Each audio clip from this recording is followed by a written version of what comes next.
It's not uncommon for a good Pokemon ROM hack to become extremely well known within the community, gaining millions of views across various YouTube channels and becoming a topic of discussion for years. Though when scaling things based on popularity, you're always going to have some that, despite being pretty good, often fall off somewhat quickly or are left ignored entirely. So in today's video, I'll be taking a look at 4 Pokemon ROM hacks that either haven't received the attention they deserve or have just been heavily requested on the channel. I'll also be giving their core concepts like gameplay and quality of life a personal score out of 10 before revealing how worthwhile I believe each one is to play. Let's begin with a recently updated ROM hack called Fire Red Extended. In the past, I've never really been able to enjoy this hack, even going as far as putting it into the D tier in my completed ROM hack tier list. This recent update, however, has sort of changed my mind, as it fixes a lot of issues that seriously plagued the game. Though I first have to jump into this hack's primary gimmick, which is the map rework. To be honest, I've always found Kanto to be the most boring region in the entire series. There's practically zero biome diversity between the 2nd and 6th gym, and a lot of the routes are quite literally just straight lines. The region feels so lackluster, I think any upgrades whatsoever would actually go a long way. But Fire Red Extended doesn't just update these maps, it almost completely remakes them, adding a ton of extra detail, new pathways for you to explore, and giving Kanto some actual biome diversity. Even with the negatives that come with this hack, if you're someone who's obsessed with exploring big maps, you will absolutely love this game. So I'll be giving the adventure a personal score of 8 out of 10. Before I move forward though, I should mention that this hack does not have any significant story changes. Obviously, I wouldn't take points off for that since it's not the hack's focus. I just thought it was worth mentioning, as usually an updated region would come with an updated story. On to Pokemon battles. The ones of this hack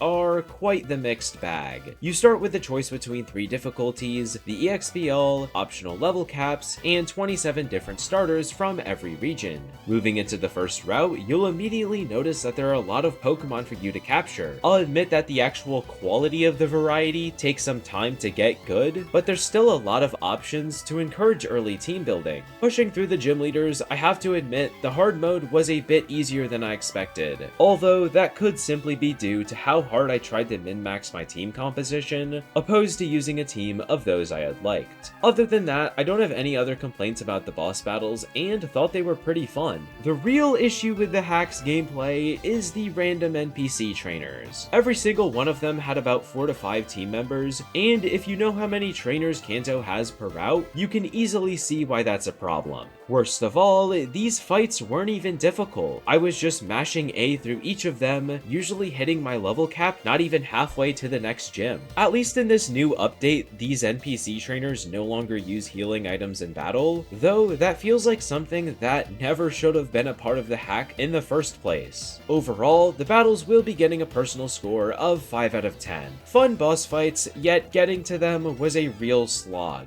Although, I will credit that the hack does have a nice amount of QOL. Like I said earlier, you'll start the game with the EXPL, an item that definitely made the wide variety of wild Pokemon much easier to bear. But on top of that, a recent update has introduced a second floor to every Pokemon Center, allowing you to level your entire team extremely fast. Giving an 8 out of 10 to the QOL, I think Fire Red Extended is about 65% worth playing. There are still a number of issues that need to be resolved gameplay-wise, yet it's certainly improved over the last year and will definitely provide a unique experience thanks to the huge map reworks alone.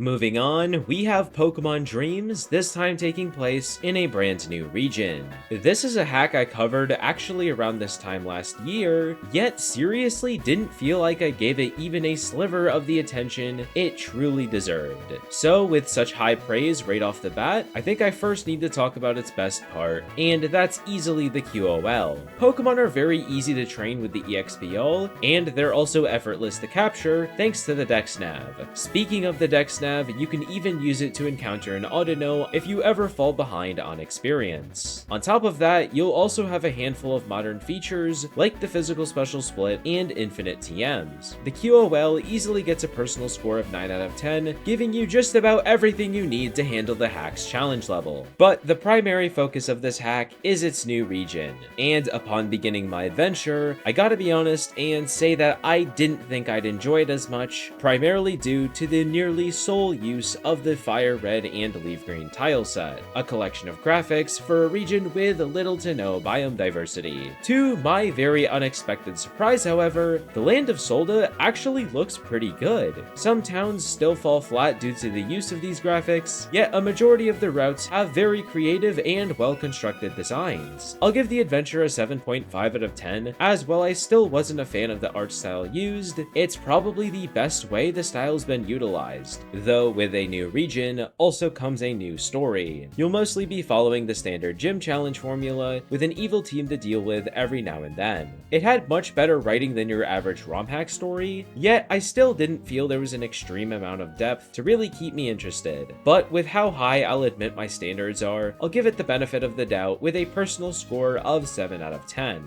Finally, and most importantly, the gameplay. First thing to note, there are a lot of Pokemon to capture, all of them from the first 7 generations to be exact. It'll be very difficult for you to not have a team of 6 before the 3rd gym. Though I definitely need to add that there are a handful of Fakeamon with designs I can't say I really cared for. But considering that maybe 1 out of 7 trainers had one on their team, I don't think their existence added any cons to the overall experience. As for the difficulty, it was only slightly harder than those of the mainline games. I did struggle with some of the earlier gyms, though upon finally evolving my team members, the challenge level became much smoother to navigate. With a 7.5 out of 10 to the gameplay, I think Dreams is about 80% worth playing. It maybe lacks the crazy or unique features many newer hacks possess, yet it's still very fun and gives you just about everything you could need to enjoy a Pokemon adventure.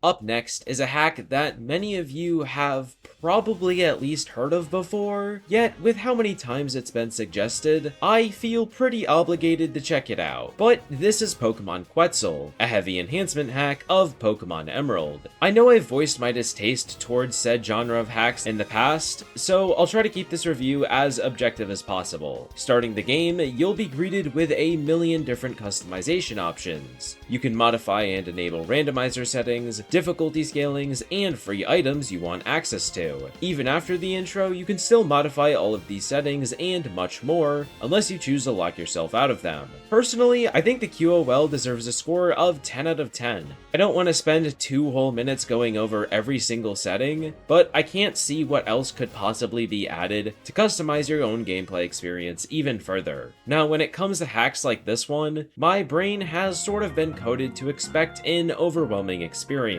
However, at least playing on the normal mode, the battles in Quetzal were actually quite peaceful. Trainers had a similar number of Pokemon as they would in the base game, just slightly improved to compete with the hack's national Pokedex. Of course, things will get crazier as you increase the difficulty, but it's kind of nice to be able to play with such hefty levels of QOL without having to forego that smooth, sort of vanilla plus level of gameplay complexity. The battles will get a personal score of 9 out of 10, as between its multiple challenge settings, I believe there's something for all skill levels to enjoy. But it is very important to mention that this hack does not have any story changes. There are a plethora of playable characters, following Pokemon options, and even overworld encounters, but you won't find any new locations or other out-of-battle graphic enhancements. So if those are things you desire in a Pokemon ROM hack, I very much do not suggest this one. If you're not seeking out those features, however, and don't mind replaying through the vanilla Hoenn region, then I think Quetzal is about 95% worth playing.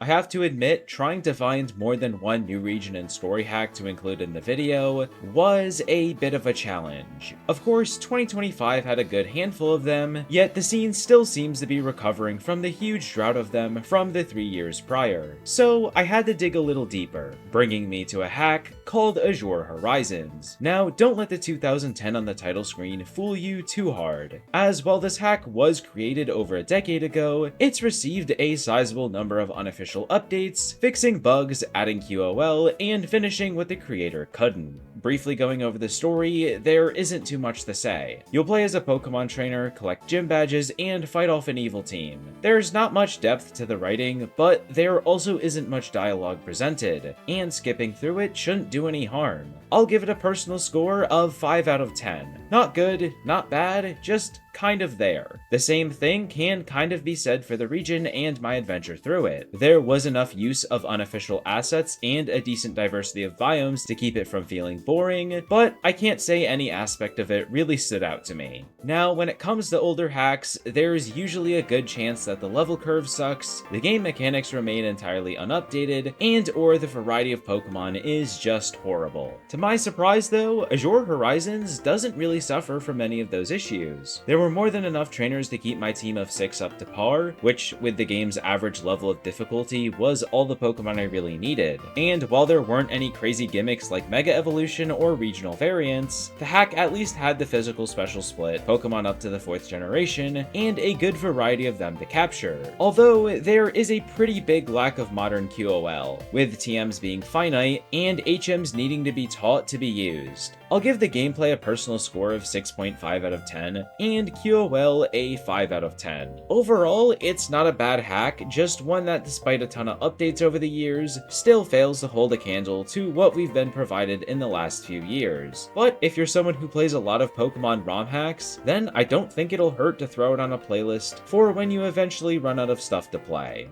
But that's just about going to wrap up this video. I hope you enjoyed, and be sure to subscribe for more Pokemon fan games and ROM hacks. Thank you to my channel members for their continuous support, and have a nice rest of your day.